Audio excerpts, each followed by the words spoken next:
L'âme sous-marine.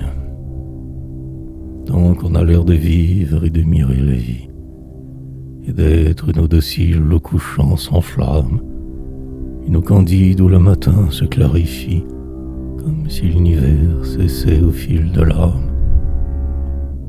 Oui, c'est vrai que notre âme est pleine de reflets. Arbres, visages, ciel, maquillant sa surface, les astres qui sont comme des feux follets, et tout ce que la vie à sa surface en chasse.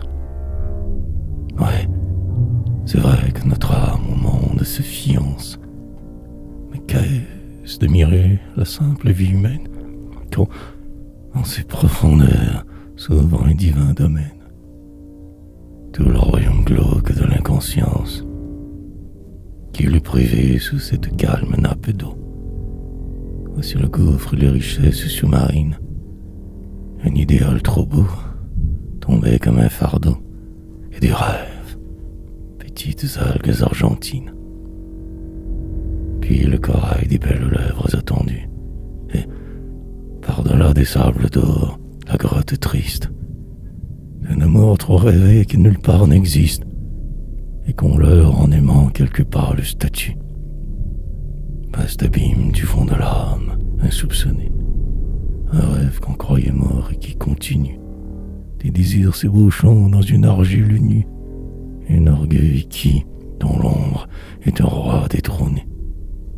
Prolongement sans fin de cette vie occulte, tout un pavoisement, toute une panoplie, une espérance un peu vague qui se déplie, un souvenir ouvrant sa fleur dans l'herbe inculte. Puis les fièvres roulant leurs vagues de phosphore, comme si tout le clair de lune était en nous. Quels sont ces péchés noirs que moi-même j'ignore, et qui hantent mon âme avec de grands remous? Sombre trésor intérieur de mes pensées, royaume souterrain auquel enfin j'accède, et cette mer du fond de l'âme, immense et tiède, où sont des cris et des tendresses renoncées. Ah, ce que l'âme sait d'elle-même est si peu, devant l'immensité de sa vie inconnue, sans même le soupçon d'être un abîme bleu, au fond duquel sa destinée est seule et nue.